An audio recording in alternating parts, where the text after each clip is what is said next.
نية لرضا الله ولرسول شفاعة رسول الله صلى الله عليه وسلم ولقضاء حوائجنا وحوائجكم من حوائج الدين والدنيا والآخرة ولفتوح قلوبنا وقلوبكم وقلوبهم فتوح العارفين فتوح العلماء العاملين والصالحين وعلى ما نووا بسلف الصالحون وإلى حضرة النبي المصطفى سيدنا ومولانا محمد صلى الله عليه وسلم وعلى آله وأصحابه أجمعين سلطان العارفين سيدنا الشيخ عبد القادر الجيلاني رضي الله عنه وسيدنا الشيخ بالحسن علي الشاذلي رضي الله عنه إلى حضرة جميع مشايخنا ومشايخنا اجعل جودك جعل الحميد فالك الكتب التي تعلمنا وعلمنا سيدنا الإمام محمد بن تقي الدين أبو بكر الدمشقي رحمهم الله وأجركم الله. الفاتحة. أعوذ بالله من الشيطان الرجيم. بسم الله الرحمن الرحيم. الحمد لله رب العالمين الرحمن الرحيم مالك يوم الدين إياك نعبد وإياك نستعين اهدنا الصراط المستقيم صراط الذين أنعمت عليهم غير المغضوب عليهم ولا الضالين. رب اغفر لي ولوالدي وللمؤمنين آمين. Ayo bantal. Terlalu rendah. Perutnya nampak kali.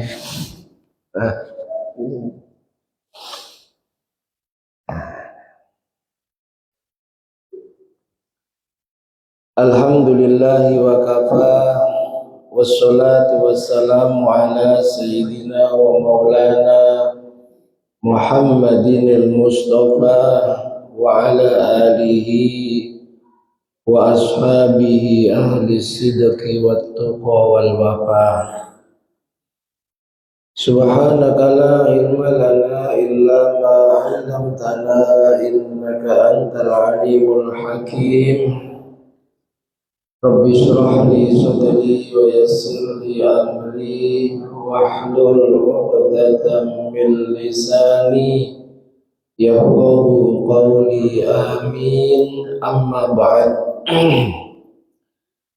Yang sangat kami hormati, kami muliakan segenap jajaran pengurus dan Dewan Kemakmuran Masjid Jami'an Nikmah Kampung Melayu, yang juga sangat kami hormati, kami muliakan bapak-bapak, ibu-ibu, hadirin wal hadirat segenap jamaah sholat maghrib Masjid An-Nikmah. Kaum muslimin muslimat, mukminin mukminat rahimana wa rahimakumullah. Alhamdulillah wa syukru ala ni'amillah. Mari senantiasa kita panjatkan kehadirat Allah Subhanahu wa ta'ala yang kembali di malam hari ini memampukan kita menjaga keistiqomahan melaksanakan sholat waktu maghrib secara berjamaah dan dilanjutkan dengan duduk di majelis ilmu setelah sholat fardu berjamaah. Salawat salam semoga senantiasa tercurah limpahkan kehadiran beliau junjungan alam, sang pembawa pelita Islam, Nabi Agung Muhammad sallallahu alaihi wasallam, dengan ucapan doa Allahumma salli wa sallim ala sayyidina Muhammad wa ala ali sayyidina Muhammad.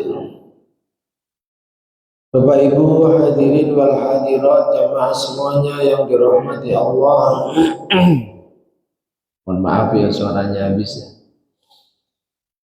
Materi kajian kita malam hari ini masih membahas tentang arkanus sholat, rukun-rukunnya sholat.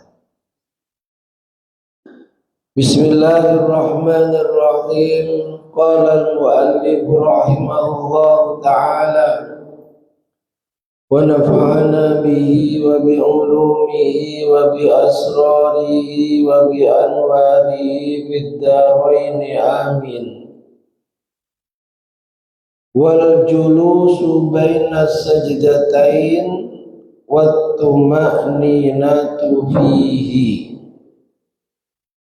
Rukun sholat berikutnya adalah duduk di antara dua sujud dan tuma'ninah saat duduk di antara dua sujud. Min arkanis sholah al-julusu baina sajdatain liqaulihi sallallahu alaihi wasallam lil musii sholata. Berdasarkan sabda Nabi sallallahu alaihi wasallam kepada seorang sahabat yang buruk sholatnya, Nabi ajarin sholat pada sahabat tersebut. Nabi perintahkan tsummarfa hatta ta'tadila jalisan. Fulan, setelah sujud bangun sampai kamu duduk tegak. Ini dalil bahwa duduk di antara dua sujud dalam mazhab kita, mazhab Syafi'i, termasuk rukunnya sholat.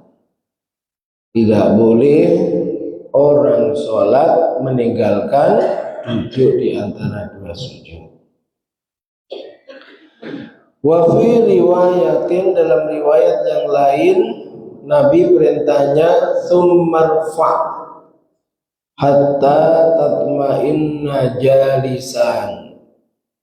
Bangun dari sujudmu sampai kamu duduk dengan tuma'ninah. Makanya tuma'ninah dalam duduk di antara dua sujud ini juga rukunnya sholat. Tak boleh duduk tanpa ada jeda, minimal cukup untuk membaca subhanallah. Disunahkan saat duduk di antara dua sujud membaca doa yang maksur bersumber dari Rasulullah. Doanya apa semua ya? Rabbi ufirli warhamni wajburni warfa'ni warzuqni wahdini wa'afini wa'fu'anni. Di antara doa yang diijabah itu doa dalam sholat. Makanya ketika baca doa itu, karena ruku sujud itu bukan doa tapi zikir. Kalau duduk di antara dua sujud itu jelas doa. Di angan-angan maknanya, jangan buru-buru. Rabbi firli, ya Allah ampuni dosaku. Warhamni, kasih sayangi aku dengan rahmatmu. Wajburni, sempurnakan kekurangan-kekurangan ibadahku. Itu artinya. Warfa'ni, angkat derajatku. Lalu apa? Warzuqni, beri rizki padaku. Wahdini, terus bimbing aku dengan petunjukmu. Wa'afini, sehatkan aku. Wa'fu anni, maafkan semua kesalahanku. Dan doa itu kata Nabi akan didengar, diterima, diijabah oleh Allah ketika saat berdoa hati kita ikut berdoa. Jangan buru-buru, ya, diangan-angan. Terlebih saat kita sholat sendiri, diangan-angan, Rabbi firli warhamni wajburni. Agar arti dalam doa duduk di antara dua sujud itu benar-benar dianugerahkan pada kita, ya. Rabbi firli warhamni wajburni dan seterusnya. Summa fa'al dzalika fi sholatika kulliha. Lalu Nabi perintahkan pada sahabat yang buruk sholatnya itu agar melakukan hal itu dalam sholatmu. Nah, ini dipahami oleh ulama mazhab Syafi'i, baik dalam sholat fardu maupun sholat sunnah, duduk di antara dua sujud ini rukunnya sholat. Meskipun kalau dalam sholat sunnah ada perbedaan pendapat di kalangan ulama mazhab Syafi'i. Ada yang berpendapat tidak rukunnya sholat tapi hanya sunnahnya sholat. Tapi secara mazhab baik dalam sholat fardu maupun dalam sholat sunnah, duduk di antara dua sujud itu rukun yang tak boleh ditinggal. Wa fi sahihaini, dalam kitab Sahih Bukhari dan Muslim diriwayatkan, kana Rasulullah sallallahu alaihi wasallam idza rafa'a ra'sahu lam yasjud hatta yastawi jalisan. Kesaksian para sahabat, Rasul itu ketika mengangkat kepalanya dari sujud, maka beliau tidak sujud berikutnya, tidak sujud kedua, sampai beliau benar-benar duduk dengan tegak. Ini juga dalil bahwa Nabi dalam sholat itu tidak pernah meninggalkan duduk di antara dua sujud. Wal julusul akhir wat tasyahhudu fihi wassalatu ala nabi sallallahu alaihi wasallam fi. Rukun salat berikutnya duduk terakhir sebelum salam, membaca tasyahud saat duduk terakhir, dan bersolawat kepada Nabi Muhammad Sallallahu Alaihi Wasallam. Jadi bacaan tasyahud akhir, begitu juga sholawat kepada Nabi dan salam yang pertama itu harus dibaca dalam posisi duduk. Tidak boleh dibaca dalam posisi selain duduk. Al-qu'udul ladzi ya'qabu salam wat tasyahhudu fihi wassalatu 'alan nabi kullun wajibun. Tiga perkara tadi, duduk terakhir, bacaan tasyahud, mengucapkan salam yang pertama, sholawat kepada Nabi, semuanya wajib dikerjakan dalam sholat, menjadi rukun sholat. Wal muradu bit tasyahud at-tahiyyat, yang dimaksud tasyahud di sini adalah bacaan tahiyat. Bacaan tahiyat itu wa aqalluha, minimal bacaan at-tahiyatu lillah, Salamun alaika ayyuhan nabiyyu wa rahmatullahi wa barakatuh. Salamun alaina wa ala ibadillahi shalihin. Ashhadu an la ilaha illallah wa anna muhammadan rasulullah. Itu minimal. Kalau yang diajarkan guru-guru kita itu redaksi bacaan tahiyat yang sempurna. Tapi kalau kita sesekali pengen praktekkan yang ringkas, ini tadi kalimatnya. At-tahiyyatu lillah. Kalau yang diajarkan guru-guru kita lengkap. At-tahiyyatul mubarakatus sholawatut tayyibatu lillah. At-tahiyyatu lillah. Salamun alaika ayyuhan nabiyyu wa rahmatullahi wa barakatuh. Salamun alaina wa ala ibadillahi shalihin. Ashhadu an la ilaha illallah wa anna. Wa asyadunya gak ada yang redaksi paling ringkas ini. Langsung wa anna muhammadar rasulullah. Kadza qalahul Rafi'i, sebagaimana yang dijelaskan oleh Imam Ar-Rafi'i dan Imam An-Nawawi itu mengatakan asyhadu sekali cukup,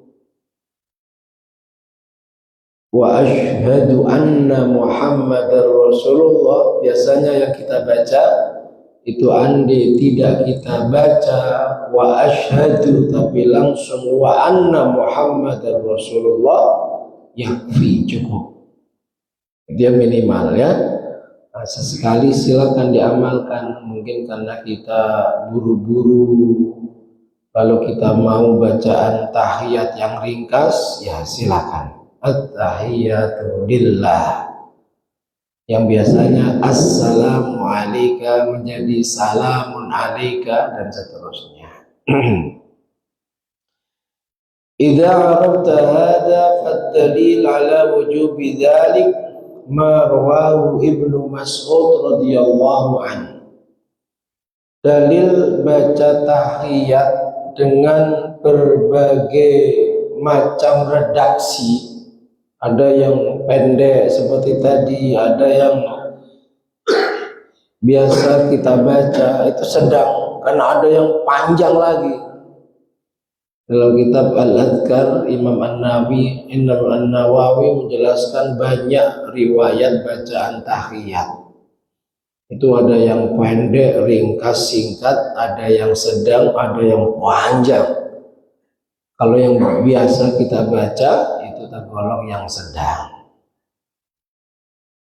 Kunna naqulu qabla an yufradu alaina at-tashahhud.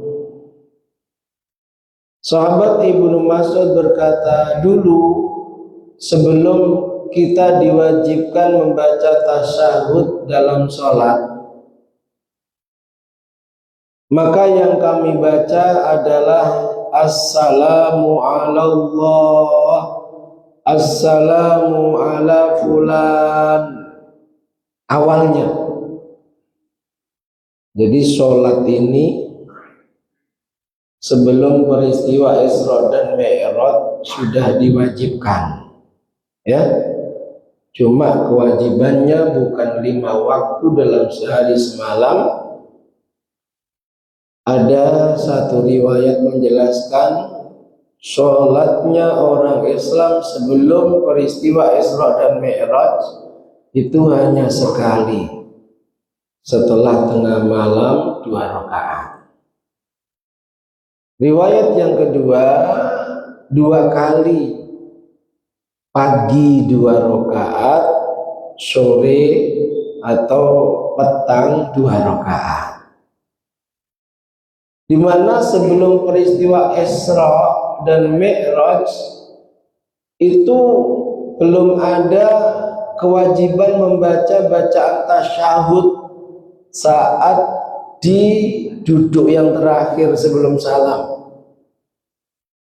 Yang dibaca apa? Itu tadi, assalamu ala Allah, assalamu ala fulan.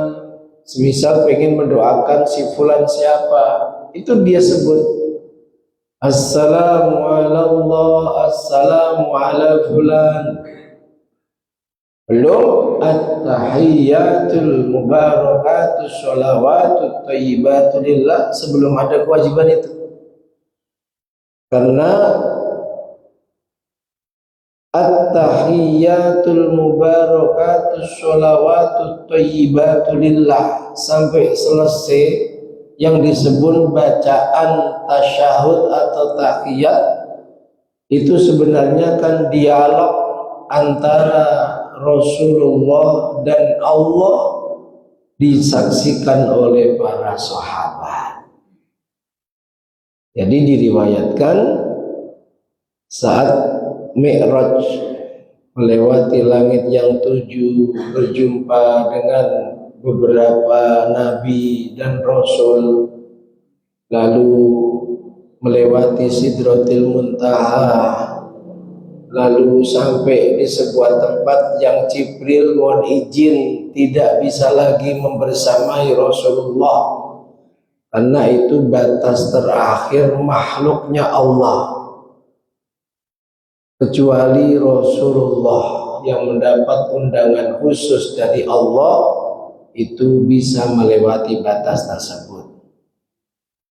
Singkat cerita, Rasul minta Jibril tetap mengawaninya. Jibril sudah berkata, wahai Muhammad, kalau aku melewati batas ini, maka aku akan hancur. Dan dalam riwayat itu dijelaskan, dengan sangat terpaksa Jibril melewati batas itu, membersamai Rasulullah menghadap Allah. Dan benar, setelah melewati batas itu, Jibril menjadi kecil, sekecil burung nuri. Lalu Rasul maju dan mengucapkan salam kepada Allah. Itulah tahiyat itu. At-tahiyyatul mubarakatus sholawatut thayyibatu lillah. Lalu Allah jawab salam.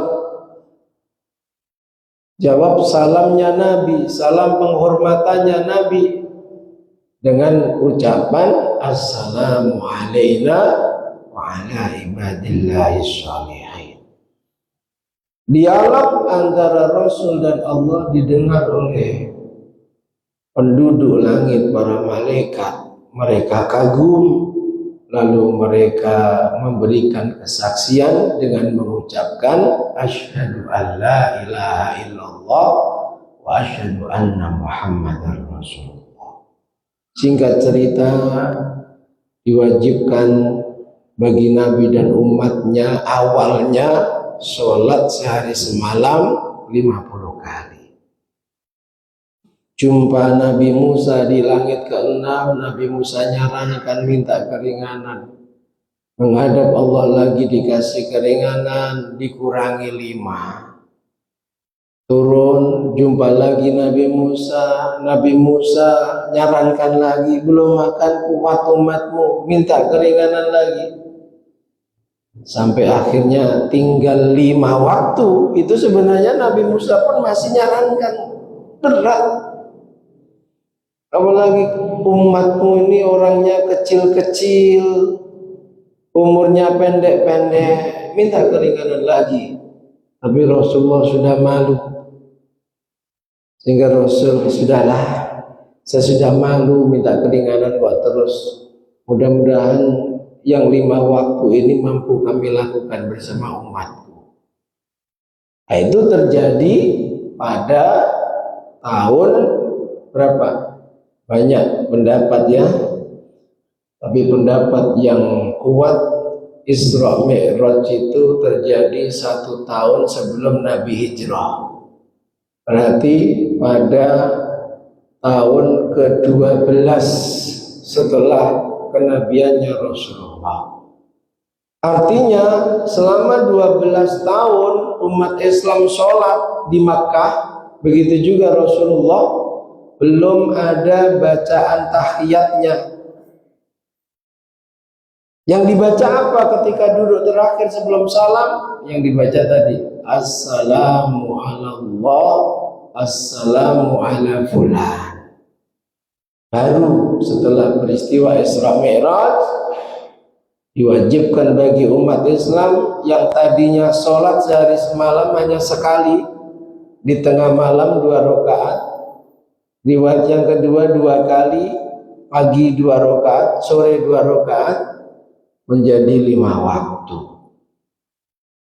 Dan itu sekali lagi terjadi pada tahun ke-12 setelah diangkatnya Nabi, setelah diangkatnya beliau menjadi Nabi dan Rasul.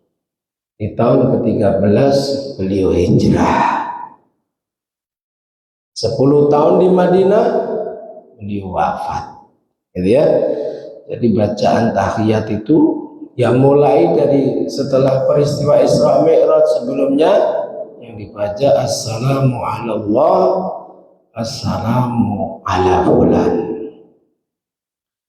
Faqala Rasulullah sallallahu alaihi wasallam, pulang Isra Mi'raj Nabi diajarin sholat oleh Jibril, lalu Nabi pun mengajarkan sholat kepada para sahabat.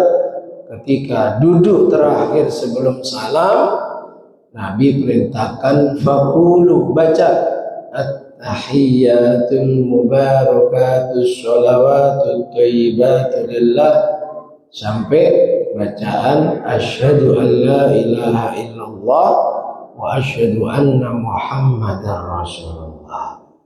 Yang bacaan itu disebut bacaan tasyahud atau bacaan tahiyat. Wa idza sabata wujubut tasyahud wajibal qu'udulah.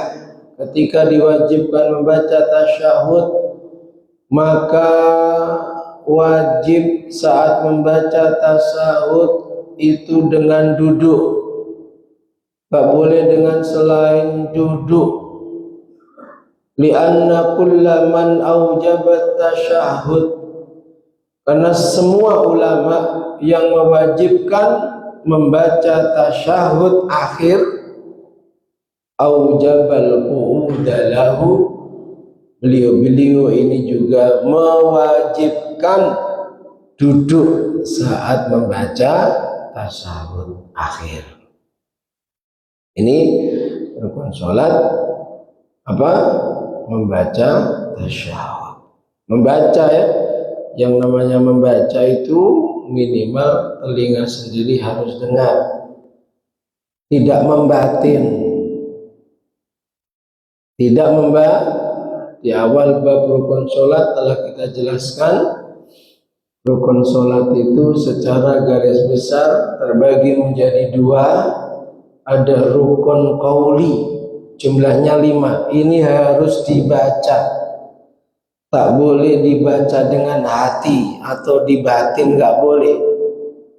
5 itu: 1, takbiratul ihram, harus diucapkan, ada suara yang keluar dari mulut kita, Allahu Akbar. Ngangkat tangannya sedekapnya bukan rukun sholat, hanya sunnah. Terkadang yang nggak mau belajar dikira yang wajib itu ngangkat tangan dan sedekapnya. Dia tidak mengucapkan Allahu Akbar, dia batin saja dalam hatinya, tidak sah salatnya. Karena takbir pertama yang disebut dengan takbiratul ihram itu termasuk rukun qauli, rukun yang berupa ucapan, harus diucapkan. Yang kedua Fatihah, ketiga tasyahud akhir, keempat sholawat kepada Nabi, dan kelima salam. Jadi ucapan salamnya Bapak Ibu ya, bukan nolehnya. ucapan assalamualaikumnya, bukan nolehnya. Karena kadang nolehnya yang dipentingkan, ucapan assalamualaikum itu terkadang nggak diucapkan. Salam pertama ini rukun qauli, wajib diucapkan. Wa amma wujubus sholati 'alan nabi falima rawahu Ka'ab bin Ujrah. Adapun kewajiban bersolawat kepada Nabi adalah berdasarkan hadis yang diriwayatkan oleh sahabat Ka'ab bin Ujrah. Qala, sahabat Ka'ab berkata, kharaja alaina an-nabiy sallallahu alaihi wasallam. Suatu ketika kami keluar bersama Rasulullah. Wa qulna, lalu kami berkata, ya Rasulullah, qad arafna kaifa nusallimu alaik. Sungguh kami semua ini sudah paham, sudah tahu cara bersalam padamu. Assalamualaikum ya Rasulullah, assalamualaikum ayyuhan nabiyyu. Kami sudah paham. Fa kaifa nusalli alaika? Lalu bagaimana cara kami bersolawat kepadamu? Faqala, lalu Nabi jawab, Allahumma salli ala Muhammad wa ala ali Muhammad kama sallaita ala Ibrahim wa ala ali Ibrahim sampai innaka Hamidum Majid. Wa fi riwayat, pertanyaannya sahabat, kaifa nusalli alaika idza shallaina alaika fi sholatina? Bagaimana cara kami bersolawat kepadamu di dalam sholat kami? Lalu Nabi ajarkan sholawat Ibrahim. Memang Nabi mengajarkannya tidak memakai Sayyidina, karena Nabi bukan tipe orang yang gila hormat. Nabi mengajarkannya ucapkan Allahumma sholli ala Muhammad wa ala ali Muhammad kama shallaita ala Ibrahim wa ala ali Ibrahim wa barik ala Muhammad, dan seterusnya.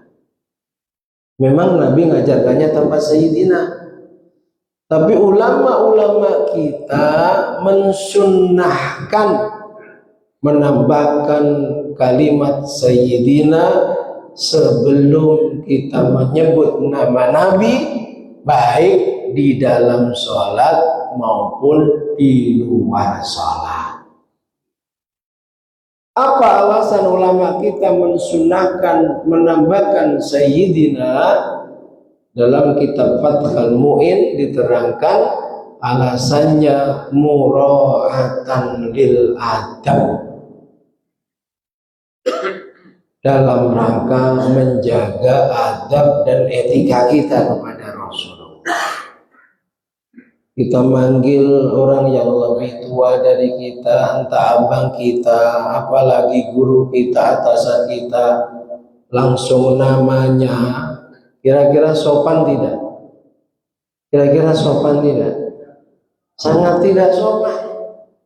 Apalagi yang kita sebut ini adalah manusia, bahkan makhluk ciptaannya Allah yang paling mulia. Amat sangat tidak punya adab kalau kita nyebut langsung namanya. Jadi keterangan dalam kitab Fathul Mu'in, baik dalam sholat, kan ada nih yang menambahkan Sayyidina saat khutbah. Di luar sholat, kalau dalam sholat saat tahiyat mereka nggak mau nambahkan dengan alasan sholat itu ibadah yang murni, yang bacaan-bacaannya sesuai dengan petunjuk Rasul.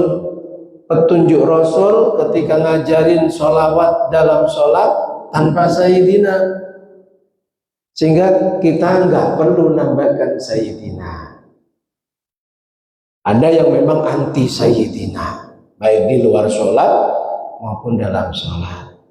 Ulama kita mazhab Syafi'i, meskipun ketika Nabi ngajarin membaca sholawat setelah tahiyat tanpa Sayyidina, tetap kita dianjurkan, disunnahkan menambahkan Sayyidina. Alasannya apa? Mura'atan lil adab, menjaga adab etika kita, sopan santun kita kepada Rasulullah. Ya, jadi tetap sebagaimana yang telah diajarkan guru-guru kita dulu, tahiyat Allahumma sholli ala sayyidina Muhammad wa ala ali sayyidina Muhammad kama shallaita ala sayyidina Ibrahim sampai innaka Hamidum Majid. Dan itulah sholawat yang paling utama. Kalau ada orang bernazar, ya Allah, jika Engkau sembuhkan penyakitku, aku akan membaca sholawat yang paling utama 100 kali. Nadarnya begitu. Maka ketika Allah sembuhkan sakitnya, dia wajib membaca sholawat Ibrahim. Tidak boleh diganti dengan sholawat lain. Karena dalam nadarnya dia sebut sholawat yang paling utama. Kecuali kalau dalam nadarnya aku akan membaca sholawat 100 kali, boleh sallallahu ala Muhammad, sallallahu ala Muhammad. Tapi karena dia nyebutnya sholawat paling utama, maka wajib dia laksanakan nadarnya dengan membaca sholawat Ibrahim 100 kali. Ya, jadi sholawat pada Nabi itu juga rukunnya sholat. Minimal Allahumma sholli ala sayyidina Muhammad, minimal. Kalau sudah wa ala ali, itu sholawat pada keluarganya Nabi, tidak menjadi rukunnya sholat, tapi hanya sebatas disunnahkan sholawat kepada keluarganya Nabi. Yang wajib menjadi rukun adalah sholawat kepada Nabi. Wa fi riwayatin, dalam riwayat yang lain, Nabi sallallahu alaihi wasallam bersabda, "Idza shalla ahadukum falyabda bi tahmidi rabbi was sanaa'i alaihi, tsumma yusalli 'alan nabi." Nabi katakan, ketika salah satu dari kalian sholat, awali dengan memuji Allah. Awali dengan memuji Allah. Dengan kalimat apa? Dengan kalimat takbir. Allahu Akbar. Tsumma yusalli 'alan nabi, lalu juga bersolawatlah kepada Nabi. Yang dimaksud solawat sesudah bacaan tasyahud atau bacaan tahiyat. Waqad amarallahu bisolati alaihi, ketahuilah bahwa bersolawat pada Nabi dalam sholat wajib.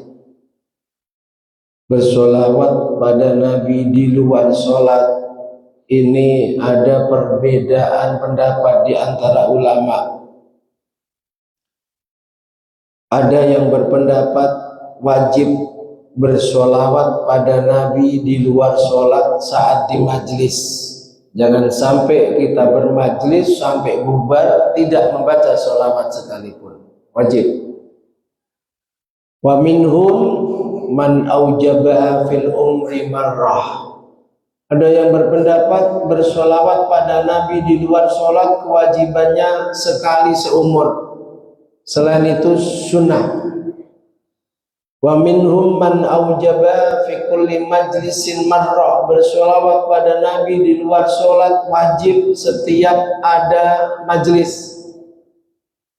Jangan sampai kita bubar majlis dari awal sampai akhir tidak baca sholawat, berdosa. Pendapat yang kedua. Wa minhum man aujabaha kullama dzukira. Pendapat ketiga, sholawat di luar sholat hukumnya wajib ketika mendengar nama Nabi disebut. Wajib menjawab nama Nabi disebut dengan sholawat. Wa minhum man aujabaha fi awwali kulli du'a wa fi akhiri. Ada yang mewajibkan bersolawat di luar sholat untuk mengawali dan mengakhiri doa. Ya, jadi ini perbedaan pendapat di antara ulama tentang hukum bersolawat kepada Nabi di luar sholat.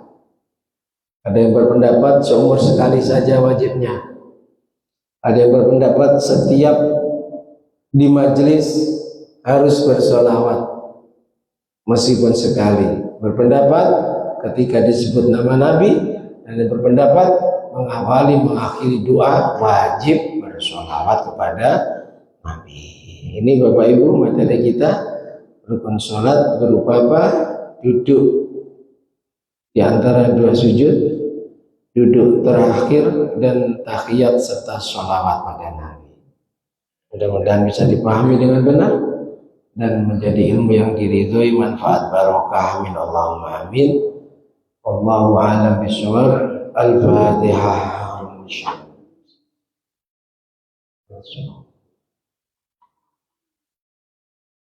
Demikian, ada khilaf, ada salah, mohon maaf. Subhanakallahumma bihamdika asyhadu an la ilaha illa anta astaghfiruka wa atubu ilaik. Walhamdu minkum. Assalamualaikum warahmatullahi wabarakatuh. Sallu ala Nabi Muhammad.